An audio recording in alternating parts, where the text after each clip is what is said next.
Manila, 1944. The city burns beneath the weight of occupation. 3 years have passed since the Japanese Imperial Army marched through these streets. 3 years of fear, hunger, and violence. The once vibrant capital of the Philippines has become a prison. Japanese soldiers patrol every corner, every alley, every breath of the streets below. Their boots echo on cobblestones stained with blood. Checkpoints divide the city into zones of terror. Barbed wire, machine guns, WATC HTOWERS. Papers are demanded at every intersection. Bags are searched, bodies are seized, lives are ended. One wrong movement, one suspicious glance, one hesitation, and you disappear into the darkness of Fort Santiago. Few emerge from that place alive. Through this gauntlet of fear, a woman walks alone. She moves slowly, deliberately, through the morning haze. She is thin, fragile. Her frame bends under the weight of illness. Her skin is marked by patches of discoloration, pale lesions that stand out against darker flesh. Her hands are wrapped in cloth, stained and worn. Her feet, visible through worn sandals, are swollen and scarred. A Japanese soldier spots her approaching. He watches her with narrowed eyes. She continues forward, not rushing, not hiding. Another soldier nudges his companion, gestures toward her with his rifle. They see the marks on her skin. They see the way she walks, the gait of someone whose nerves have been destroyed, whose body is slowly failing. They know what she carries. Not weapons, not documents. Leprosy. The soldier's expression changes from suspicion to revulsion. He turns away sharply, barking an order. At the checkpoint, guards wave her through, without inspection. No questions, no search, no words. They cannot get her away from them fast enough. She moves like a ghost through their ranks, through the very heart of enemy territory, because she carries something more frightening to them than any weapon, any bomb, any act of resistance. She carries a disease that strips away humanity, that marks its victims as untouchable, that turns living people into walking corpses. At least, that is what they believe. And their belief is her power, because beneath her clothing, folded into the lining of her dress, hidden against her scarred skin, pressed into the wrappings around her damaged hands, she carries intelligence that will alter the course of the war. Maps of Japanese defensive positions, detailed accounts of troop movements and supply routes, the locations of ammunition depots and artillery emplacements, information that will save thousands of American and Filipino lives. Information that will help liberate this broken city. Her name is Josefina Guerrero, and she became the spy no one would dare to stop, the invisible woman who walked through the heart of the enemy and emerged victorious, the hero whose greatest weapon was the disease meant to destroy her. Josefina Guerrero was born in 1917 in the province of Pampanga, north of Manila in the Philippines. She entered a world shaped by centuries of colonial rule. First Spain, which had controlled the archipelago for over 300 years. Then, following the Spanish-American War of 1898, the United States, the Philippines had become an American territory, a colony in all but name. By the time Josefina came of age, Filipino society was caught between world. Traditional values, Spanish Catholic influence, and American modernization all competed for dominance. But one thing was certain: opportunities for women, especially those from modest backgrounds, were limited. Josefina's family was not wealthy. Her father worked in agriculture. Her mother managed a household. They were part of the Filipino middle class, neither destitute nor privileged. But they valued education. They believed that knowledge was the path to a better life. Josefina was intelligent, curious, determined to break through the barriers that society placed on women. She excelled in her studies.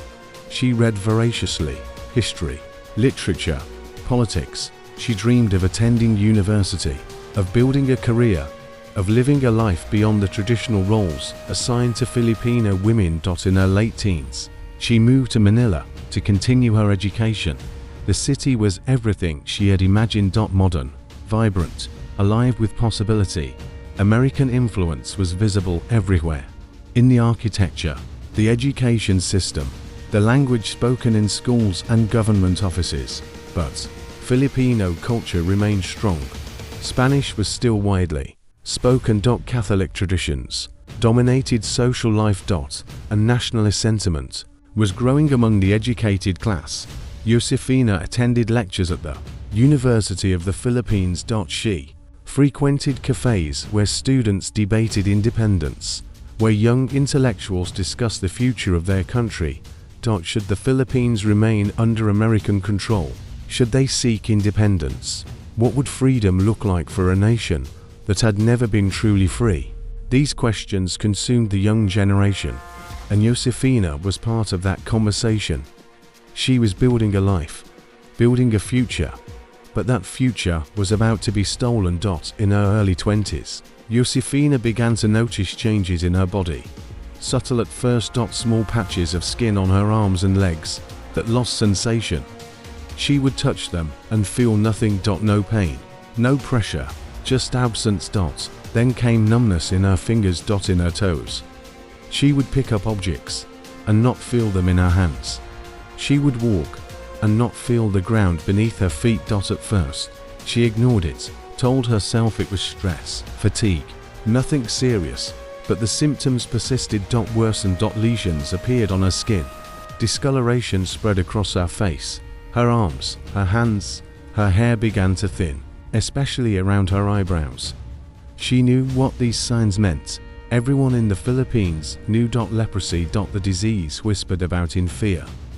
The curse that destroyed lives. Hansen's disease, as it is medically known, is caused by the bacterium Mycobacterium leprae. It attacks the peripheral nerves, the nerves in the skin, the extremities, the face. It destroys sensation, leaving victims unable to feel pain or temperature. Without sensation, injuries go unnoticed, infections set in, fingers and toes become deformed, sometimes lost entirely. The skin develops lesions, nodules, disfiguring marks. The face changes, eyebrows disappear, the nose collapses, features become distorted. Left untreated, leprosy leads to disability, disfigurement, and in severe cases, death. But in the 1930s and 40s, medical understanding was primitive. There was no reliable cure. Treatment options were limited to chaulmoogra oil injections, painful, marginally effective, and available only in specialized facilities. Most patients received no treatment at all. They were simply cast out, because leprosy was not just a medical condition. It was a social death sentence. In Filipino society, as in much of the world, leprosy carried stigma unlike any other disease. It was seen as a curse from God, a punishment for sin, a mark of divine judgment. Biblical passages spoke of lepers as unclean, commanded to live apart from others, to cry out unclean, unclean, when anyone approached. Those beliefs had endured for millennia. Families abandoned those who contracted leprosy. Parents turned away from children. Spouses fled from partners.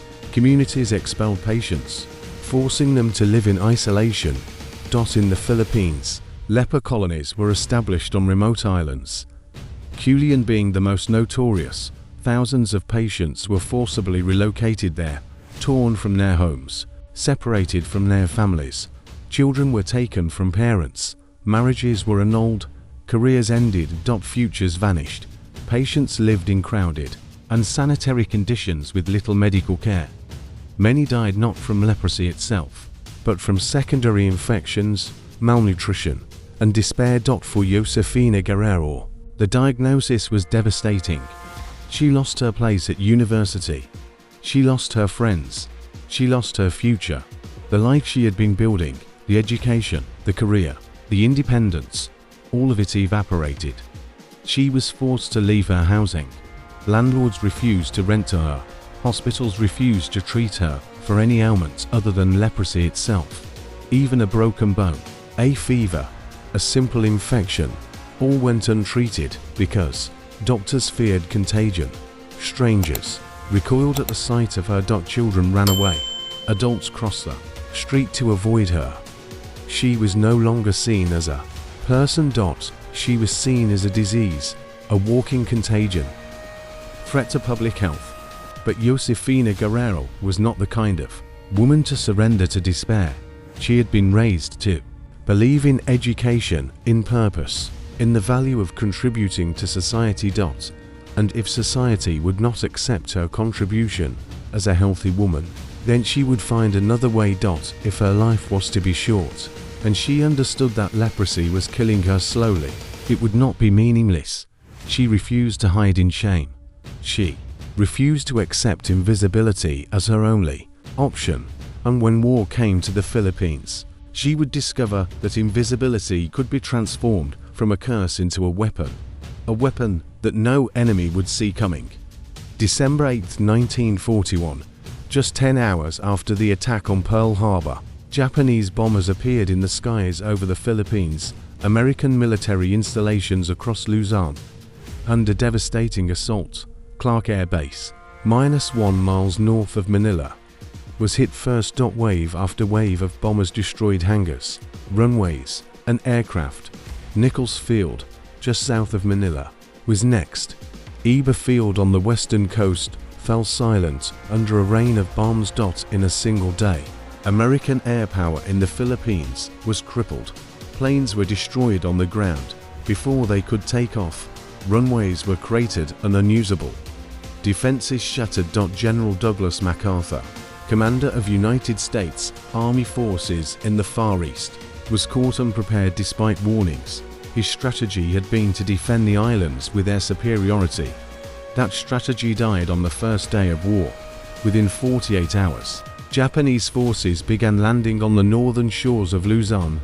They came in overwhelming numbers, over 43,000 troops in the initial invasion force. Lieutenant General Masaharu Hama commanded the operation. His orders were clear: seize the Philippines quickly, secure the islands, and move on to other targets in Southeast Asia. American and Filipino forces were outnumbered, outgunned, and caught off balance. The defensive plan collapsed almost immediately. MacArthur ordered a retreat. American forces and the Philippine Army withdrew to the Bataan Peninsula, a mountainous jungle region west of Manila.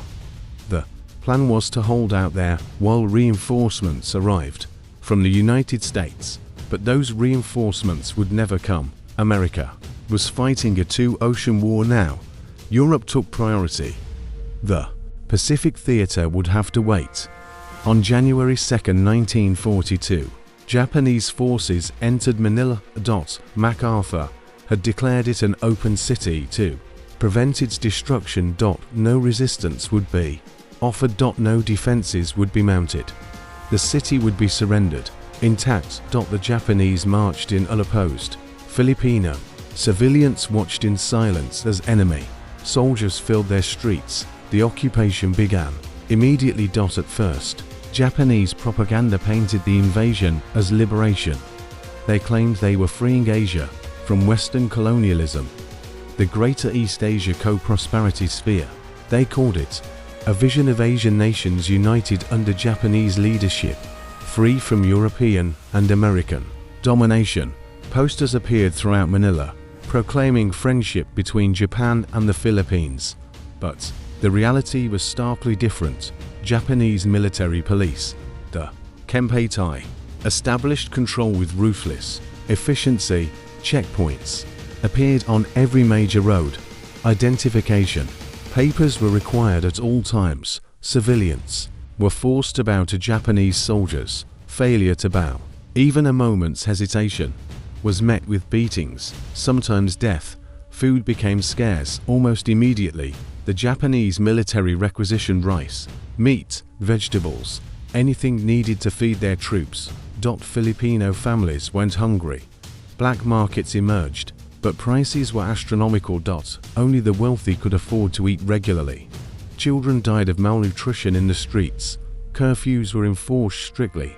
Anyone outside after dark was shot on sight. No questions asked. Bodies were left in the streets as warnings. The Kempeitai conducted raids throughout the city. They searched homes for weapons, radios, anything that could be used for resistance. Anyone suspected of sympathizing with the Americans was arrested. Torture was routine. Fort Santiago, the old Spanish fortress in Intramuros, became a house of horrors. Prisoners were beaten, waterboarded, starved. Many died under interrogation. Those who survived were often executed anyway. Public executions became common. Accused guerrillas, spies, or saboteurs were beheaded in public squares. The message was clear: resistance would be met with death. But despite the terror, resistance emerged. In the countryside, Filipino guerrilla fighters organized. Former soldiers from the Philippine Army who had escaped capture. Civilians who refused to accept occupation. Students, farmers, teachers, ordinary people who became warriors. They ambushed Japanese patrols. They sabotaged supply lines. They gathered intelligence on enemy movements. In Manila, underground networks formed. These were not soldiers. They were shopkeepers, clerks, priests, nurses, people with no military training but with courage and determination. They formed courier networks to pass messages between guerrilla units. They sheltered escaped prisoners of war. They gathered intelligence on Japanese positions and relayed it to Allied forces. And they did all of this knowing that discovery meant torture and execution, not just for themselves, but for their entire families. The Japanese employed collective punishment. If one member of a household was suspected of resistance, the entire family could be arrested or killed. This created an atmosphere of constant fear. Trust became a luxury. Anyone could be an informant. Neighbors reported neighbors. Friends betrayed friends. Survival often meant silence, but some refused to be silent. Among them was Josefina Guerrero. She had been living on the margins of Manila society, rejected because of her leprosy. But when the war came, she saw an opportunity. The Japanese, like the Filipinos, like the Americans, feared leprosy. Their superstitions ran deep. They believed the disease was highly contagious, transmitted by mere proximity. They believed it was a punishment, a curse. They wanted nothing to do with its victims, and that fear made them blind. Josefina approached members of the resistance movement operating in Manila. She offered her services as a courier. She explained that she could move through Japanese checkpoints without being searched, that soldiers would avoid her, recoil from her, wave her through without inspection. At first, the resistance leaders were skeptical. She was a woman, ill, physically weak. How could she possibly survive the dangers of espionage? But they tested her. They sent her on a simple mission: carry a message across town. She succeeded. They sent her on another, more dangerous assignment. Again, she succeeded. And they began to understand what Josefina had known all along: her leprosy was not a weakness. It was the perfect disguise. Josefina Guerrero became a spy. And the war for Manila's liberation had just gained its most unlikely weapon. Espionage is not glamorous. There are no car chases. No shootouts. No dramatic music playing.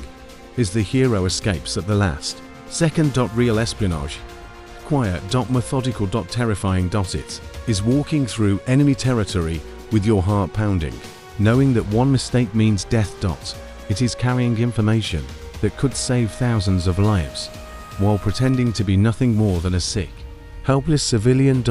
It is living every moment in fear, but never showing it. Josefina's training was minimal, but essential. The resistance operatives who recruited her were part of an underground network connected to Filipino guerrilla units and, through them, to American forces operating in the Pacific.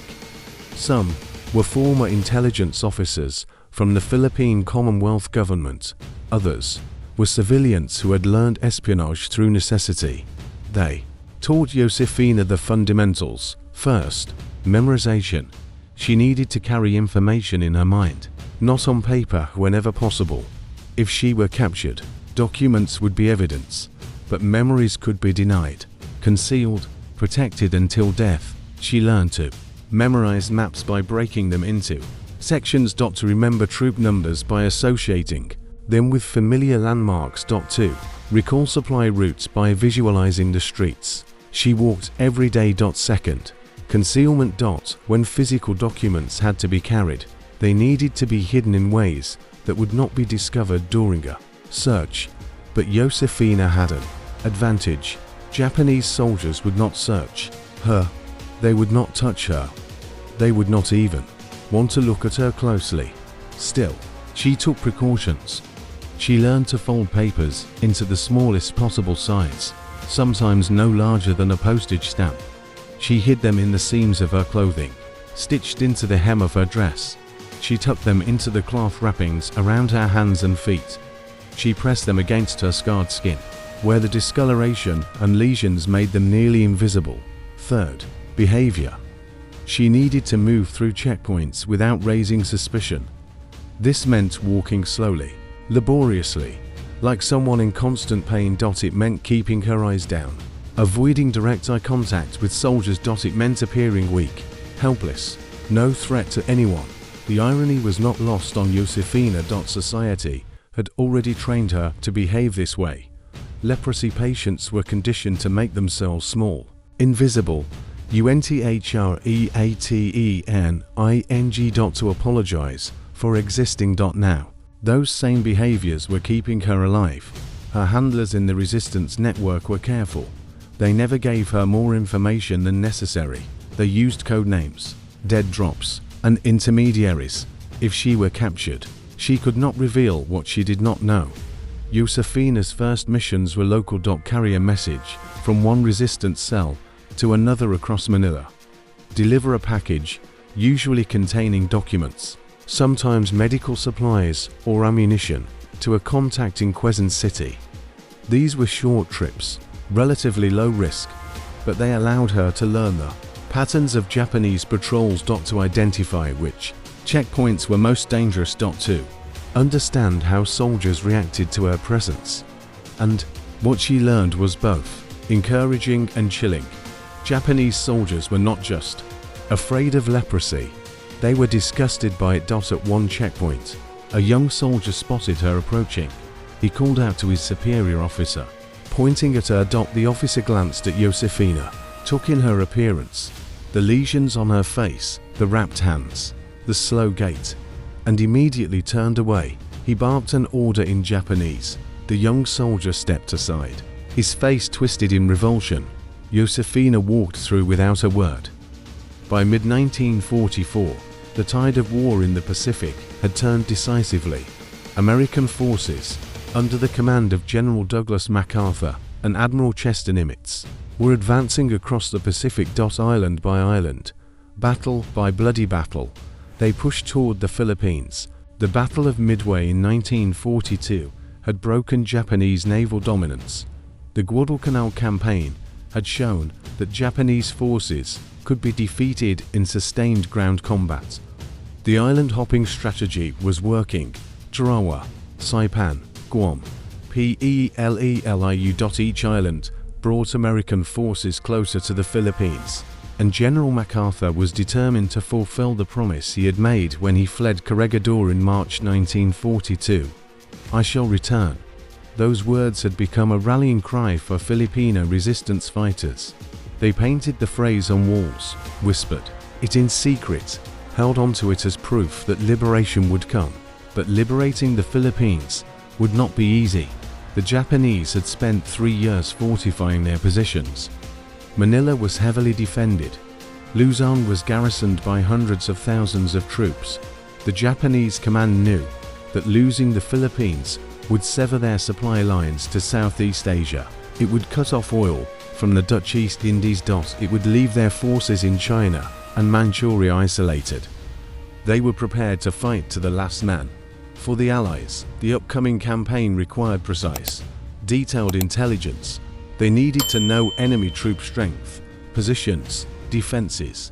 They needed to identify supply lines, ammunition depots, fuel storage.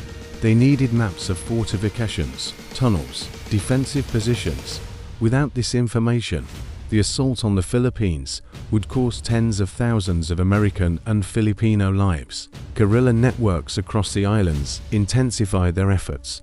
Radio operators maintained contact with Allied submarines that surfaced at night off the Philippine coast. Couriers carried messages through Japanese lines. Spotters observed enemy movements and relayed information to resistance leaders. And in Manila, Josefina Guerrero was given one of the most dangerous assignments of her life. She was tasked with gathering comprehensive intelligence on Japanese defensive positions throughout the city.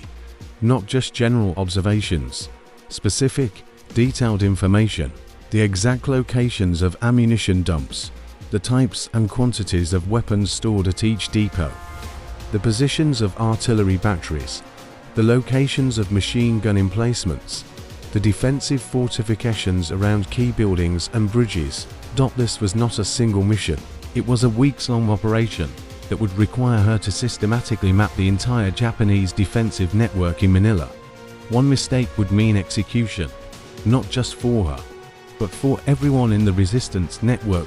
If the Japanese discovered what she was doing, they would trace her contacts, roll up the entire organization, and execute everyone involved. Josefina accepted the mission without hesitation. She began her work methodically, dividing the city into sections. Each day, she would focus on a different area. She walked slowly through the streets, her disease-ravaged body moving with painful deliberation. To anyone watching, she was just another victim of leprosy, wandering aimlessly, a pitiful figure to be ignored and avoided. But her eyes were sharp. Her mind was focused. She noted every detail. The placement of sandbags around a building that indicated it was being used as a military installation. The number of soldiers entering and exiting a barracks. The types of vehicles parked at supply depots, fuel trucks, ammunition transports, staff cars. The times of day when patrols changed, when security was heaviest, when it was lightest. The locations of sentry posts and guard towers. The defensive positions around bridges, how many machine guns, where they were placed, what fields of fire they covered. She memorized routes through the city that Japanese forces would likely use during a battle. She identified buildings that had been converted into strongpoints. She observed which streets had been barricaded and which remained open. All of this information was stored in her mind. At night, she would return to her safe house and relay everything to her resistance contact. He would write it down in careful detail, creating maps and reports that would be encoded and transmitted to Allied forces. But some missions required more than observation from a distance. One particular assignment nearly cost Josefina her life. She was ordered to gather intelligence on a major Japanese ammunition storage facility in the Tondo district. Tondo was one of Manila's poorest neighborhoods, densely populated, easy to hide in, but it was also heavily patrolled. The ammunition depot was considered strategically vital by the Japanese. It supplied munitions to forces throughout northern Luzon. Security was tight. Only military personnel and authorized workers were allowed anywhere near it. The perimeter was guarded around the clock. Josefina knew that approaching directly would be suicide, so she began by observing from a distance. For 3 days, she positioned herself at different locations around the depot, watching the patterns. Trucks arrived early in the morning, usually between 5 and 7 a.m. Workers unloaded crates, artillery shells, small arms ammunition, explosives. Guards changed at noon and again at midnight. During the shift change, there was a brief window when security was slightly relaxed as outgoing guards briefed incoming ones. But she needed more information. She needed to get closer. She needed to confirm what was inside those crates, how much ammunition was stored, and whether there were any vulnerabilities in the perimeter. On the 4th day, she made her move. She waited until the noon shift change, then began walking slowly toward the facility. Her approach was not direct. She moved as if wandering aimlessly, as if she had no destination in mind, just a sick woman, confused, perhaps delirious. A Japanese soldier spotted her when she was still 50 meters away, he shouted. A sharp, angry command in Japanese. Josefina stopped. She did not run. She did not turn away. She simply stood there, swaying slightly, looking weak and disoriented. The soldier called to his companion, to guards now, both watching her with suspicion. One raised his rifle. Josefina lowered her head in a gesture of submission. Then she slowly raised her hands wrapped in stained cloth, visibly deformed by disease. The guards saw the wrappings. They saw the lesions on her arms, visible where her sleeves had ridden up. They saw her face, marked by the unmistakable signs of leprosy. The soldier with the rifle lowered it. He turned to his companion and spoke rapidly in Japanese. The other guard grimaced, shook his head. They both stepped back. One of them made a sharp gesture, a command to leave, to go away. Josefina bowed her head and turned slowly. She walked away, not hurrying, not showing fear. Just a sick woman who had wandered too close to a restricted area. Nothing to worry about, nothing to report. But in those few minutes, she had seen enough. The size of the facility, larger than she had estimated. The number of guards, at least 20 visible on the perimeter. The types of crates being unloaded, marked with Japanese characters, but the sizes and shapes indicated artillery shells and heavy munitions. The layout of the perimeter, where the gates were, where the guard towers stood, which angles would be vulnerable to attack. That night, she met with her contact. She described everything in precise detail. He drew a map based on her description. He noted the guard positions, the shift change times, the types of munitions stored. The information was encoded and transmitted through the network. Within 3 weeks, that ammunition depot was destroyed, not by an air raid, by Filipino guerrilla saboteurs. They infiltrated during the midnight shift change. They placed charges on the ammunition storage buildings. They escaped into the crowded neighborhoods of Tondo. The explosion was massive. It lit up the night sky. Secondary detonations continued 4 hours. As stored ammunition cooked off, fire consumed the entire facility. Japanese forces lost a critical supply point. Artillery units throughout northern Luzon ran short on shells. Operations were delayed, and thousands of American soldiers who would later land on Luzon would face less resistance because of it. The resistance knew where the intelligence had come from. They knew that Josefina Guerrero had risked her life to gather that information. But there was no celebration, no recognition, no time to rest, because the most dangerous mission was still to come. The Battle of Manila began on February 3, 1945. American forces, supported by Filipino guerrilla units, advanced on the city from multiple directions. The Japanese, under the command of Rear Admiral Sanji Iwabuchi, had decided to defend Manila to the death, despite orders from his superiors to evacuate and avoid urban combat. Iwabuchi fortified the city and prepared for a last stand. What followed was one of the most brutal urban battles of World War II. The fighting lasted for over a month, house to house, room to room, street by street. Japanese forces turned Manila into a fortress. They barricaded streets, mined buildings, positioned artillery in churches and schools. They used civilians as human shields. They committed atrocities on a massive scale: massacres, rapes, executions.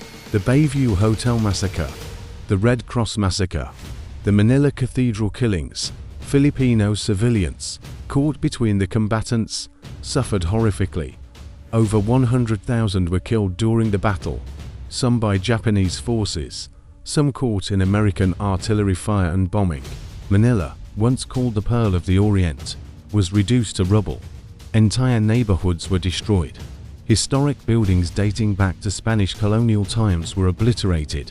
Churches, universities, hospitals, all destroyed. By the time the battle ended on March 3, 1945, Manila was the second most destroyed Allied city of World War II, after Warsaw. But the city was liberated. The Japanese garrison was annihilated. Admiral Iwabuchi died in the fighting. American and Filipino flags flew over Manila once again. Liberation had come. But for Josefina Guerrero, the end of the war did not bring relief. She had survived against all odds. Through 3 years of occupation, countless missions, checkpoints, close calls, she had survived. But her disease had not been defeated. Leprosy continued to ravage her body. The nerve damage in her hands and feet had worsened. She could barely walk now. Her vision was failing. Infections plagued her constantly, and she was alone. Her family, like so many others, had distanced themselves years before. The stigma of leprosy had not disappeared with the Japanese. Filipino society still feared her, still saw her as unclean. Still refused to accept her. She lived in poverty in the ruins of Manila. She had no income. No savings. No support. She survived on the charity of a few former resistance members who remembered what she had done. But charity was limited. Food was scarce in the post-war Philippines. The economy was destroyed. Infrastructure was in ruins. People were struggling to survive. Josefina needed medical care. She needed treatment for her disease. She needed surgery to repair the damage to her hands and feet.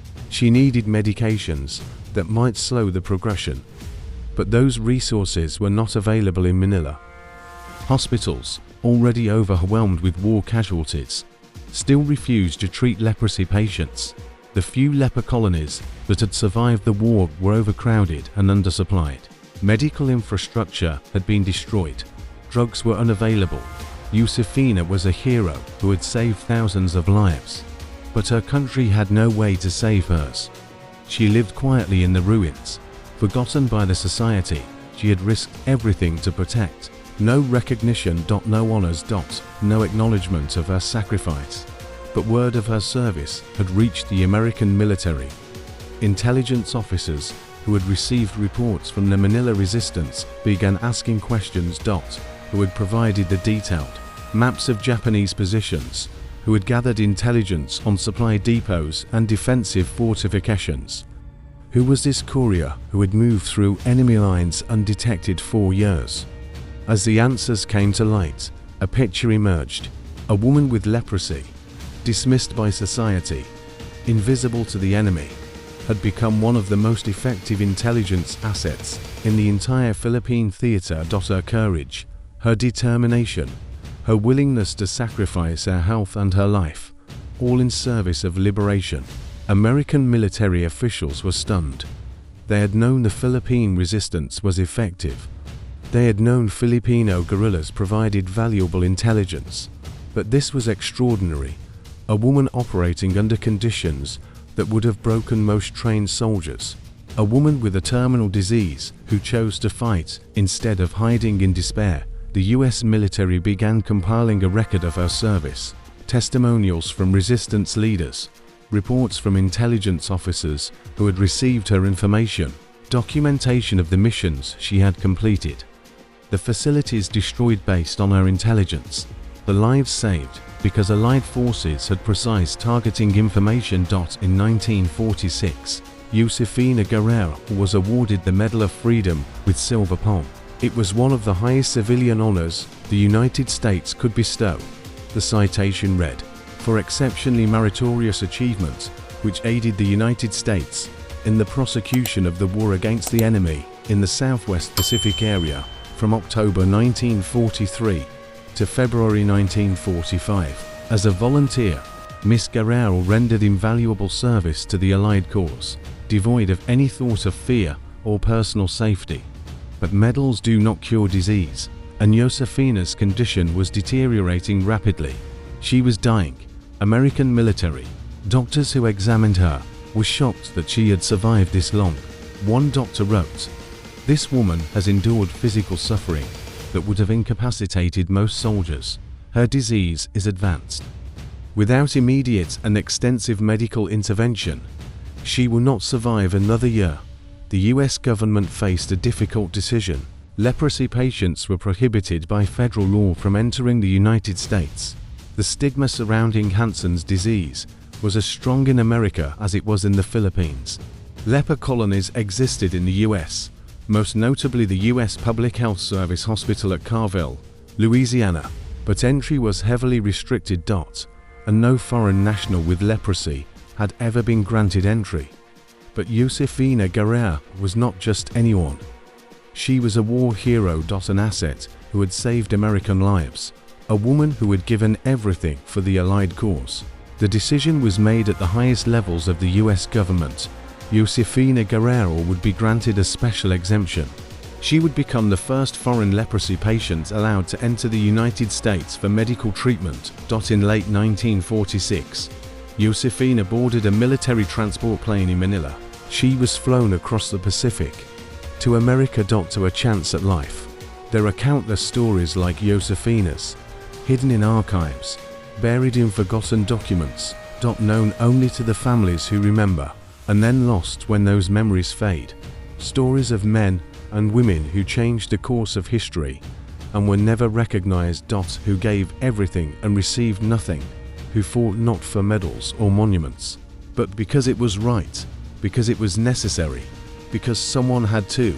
World War II is filled with these stories.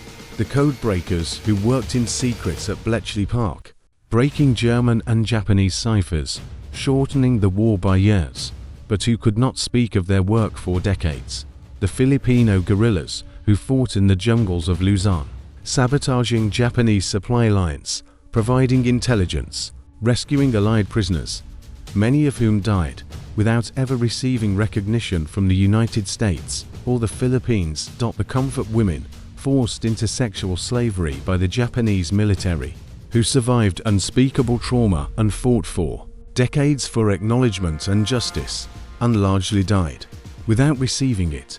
The Navajo code talkers who used their native language to create an unbreakable military code, contributing directly to Allied victories in the Pacific, and who returned home to face continued discrimination and poverty. The French resistance fighters who risked their lives to shelter Jewish families, to sabotage Nazi operations, to transmit intelligence to Allied forces, thousands of whom were tortured and executed without their names ever being known. The Soviet women who served as snipers, pilots, and tank commanders, fighting with extraordinary courage, and whose contributions were largely erased from history after the war. These stories matter. They matter because they show us the full scope of human courage. They matter because they remind us that history is not just made by generals and politicians. It is made by ordinary people who, in extraordinary circumstances, choose to act. They matter because they challenge our assumptions about who deserves recognition, about whose stories are worth telling, about whose contributions count. Josefina Guerrero's story was nearly lost. For 50 years after her death, few people knew her name. Historians overlooked her, textbooks ignored her. She was just another casualty of a war that produced millions of casualties. But her story survived because a few people remembered, because a few researchers dug through archives and found the report she had delivered, because a few writers decided her story deserved to be told. And now, decades later, we can honor her memory. We can recognize her courage. We can ensure that her sacrifice is not forgotten. But there are thousands of other stories still waiting to be told, still buried in archives, still known only to a handful of descendants who will soon be gone. History is not just the past. It is a living conversation between generations. It is the stories we choose to preserve and pass on. It is our collective memory of who we are and what we value. If we only remember the famous, the powerful, the visible, we lose the full picture. We lose the understanding that heroism comes from unexpected places. That courage is not limited to those who wear uniforms or hold positions of authority. That ordinary people, in moments of crisis, are capable of extraordinary things. Josefina Guerrero will prove that. She was dismissed by society. Written off as worthless because of her disease. But she saved thousands of lives. She influenced the outcome of battles. She contributed to the liberation of her country. And she did it all while carrying a disease that was killing Her story challenges us. It challenges us to look beyond appearances. 2. Recognize that people we overlook might be the most important people in the room. To understand that strength comes in many forms, and courage is not always visible. If this story moved you, share it. Tell someone about Josefina Guerrero. Keep her memory alive, because these stories matter. These heroes matter, and their courage must never be forgotten. History is not just dates and battles and treaties. It is the stories of individuals who, in the darkest moments, chose to stand and fight, even when they had every reason to give up, even when the world had turned its back, even when they were invisible, especially when they were invisible, because sometimes the invisible are the ones who change everything. If this documentary inspired you, if Josefina's story touched you, like, share, and subscribe to keep real World War II history alive. Because the more we remember these stories, the more we honor these heroes, the more we ensure that their sacrifices were not in vain, and the more we recognize that courage, true courage, can come from anyone, even those the world has forgotten.